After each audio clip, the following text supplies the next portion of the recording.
Sally here. I'm 25 years old and I love makeup. I really love it. I don't even answer the door barefaced to the postman. My fascination with makeup started back when I was just a little kid. My mom was a famous beauty blogger and even created her own cosmetics brand. Everyone from renowned models to Hollywood actresses wanted to use her products. Back then, the industry was different. It wasn't about YouTube and different media channels. Instead, people like my mom had to take different avenues to promote their products.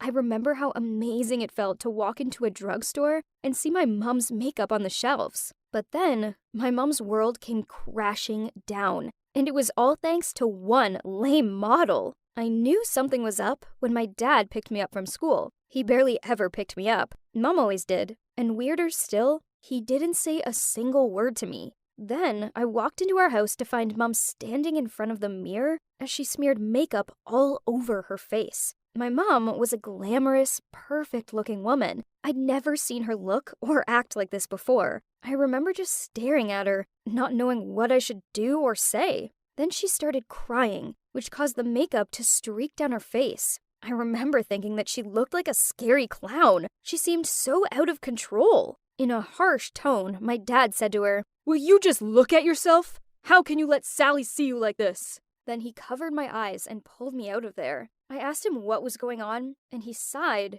and told me how a model had a bad reaction to the products during my mother's live webcast, and now she was getting treatment at the dermatology hospital. She blamed it on my mom's cosmetics products, which meant that both the press teams and police were now involved. Now the beauty industry was boycotting the range that my mom had worked so hard to create. The next day after school, my mom seemed to be in good spirits. She took me for a milkshake, and we sang along to Disney tunes in the car. I thought that everything was back to normal, but then we arrived home, and she sat me down and said to me, "Sally, you're going to be my model and save this family." Then she filmed herself applying her makeup products on me. She turned to the camera and said, "See, I dare to use my products on my daughter's delicate skin because I know there's absolutely nothing wrong with them." The problem is that footage of a young girl having her makeup done is boring in comparison to the shocking pictures of a famous model with burned skin. All the brands turned their backs on her,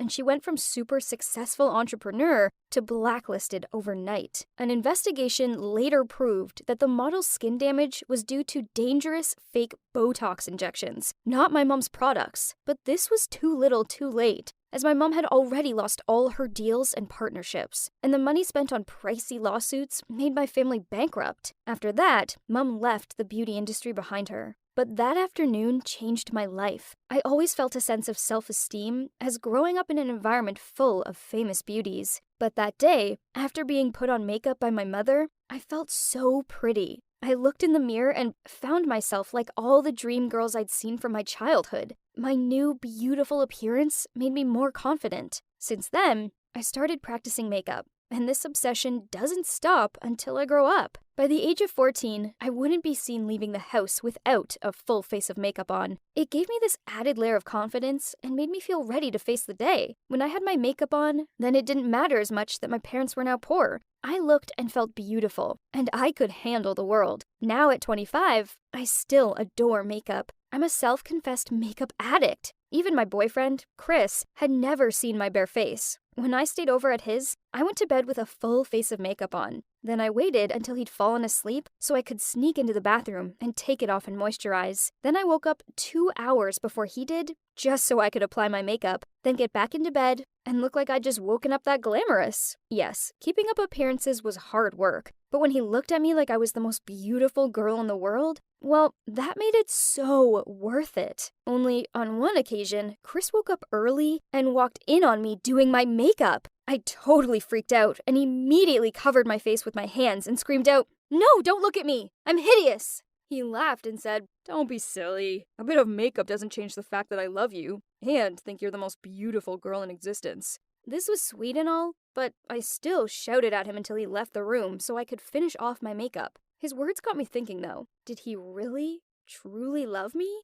We'd been together for 2 years, yet he'd never ever seen me fresh-faced. So how could he possibly know if he loved me if I wasn't wearing it? I couldn't stop thinking about this. I needed to know if he truly loved me for me or not. So I took all my makeup off. Yep, even my clear lip gloss. Then I tied back my hair and put on casual clothes and a pair of sneakers. I was standing right behind him at his favorite cafe. I hesitantly went to the table where he was sitting and was confused as to how to speak. That was when he looked up at me while still scrolling through his phone and said, "Yeah, you can take that seat as I'm leaving soon." He didn't recognize me. Interesting. I sat down in front of him, pretending to be a shy, cute girl, and softly starting up a conversation. I tried varying the tone of my voice to ask what I should order, and it worked. He completely thought that I was just some random girl. After we chatted for ages, I said to him, "I see you don't really have to leave soon, huh?"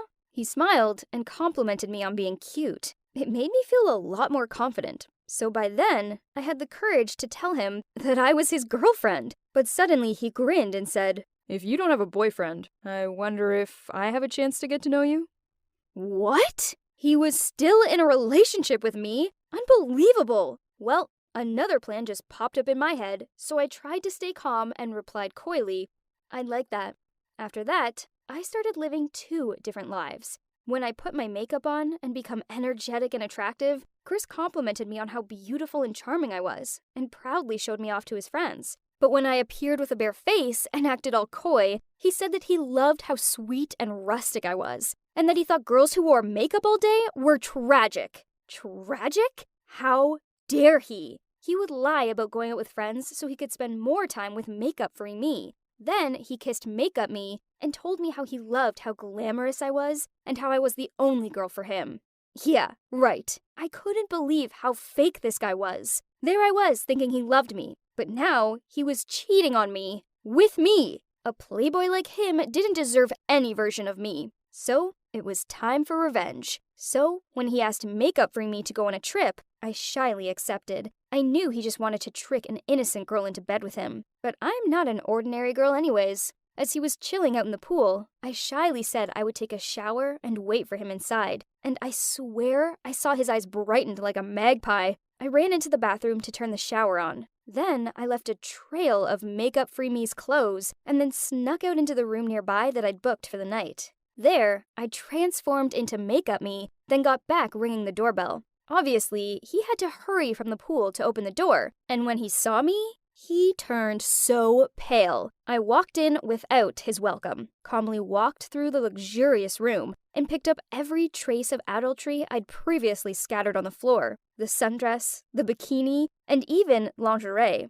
Then I threw them at him. He was unable to say a word and got panicked when I kept walking straight to the toilet, where there was the sound of a shower pouring water, calmly saying, "The person I need to hit is inside, isn't she?" He panicked and ran in between me and the door. "It's not worth your action, honey. She's nothing. You know you're my only one." I asked him, "Is she beautiful?" "Nah, she's boring and old-fashioned. Not like you." I pushed him away and opened the door to enter. He panic-jumped right behind me and froze when his mistress was nowhere to be found in the hot shower steam. He probably thought she somehow escaped herself and, at least, saved his life. I still walked in, undressed, and put a bathrobe on myself right in front of him, then walked over to the mirror and started removing my makeup. He was still so bold and shameless. "I completely had you fooled. There is no girl. This is my plan to bring you here. Let's enjoy the night, babe."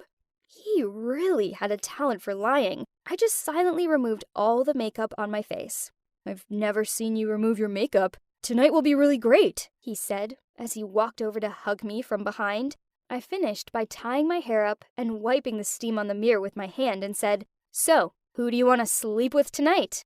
He looked up into the mirror to see another me and screamed in horror, running away as if he'd seen a ghost. That night, I gloatingly stayed in that luxury hotel room and enjoyed the first day of my single life. Makeup is my passion and hobby, and I won't change it for anyone, especially for that kind of guy. But I now realize that I deserve to find a guy who loves me unconditionally, whether I'm the glamorous, makeup-covered version of me or just plain, coy, makeup-free me.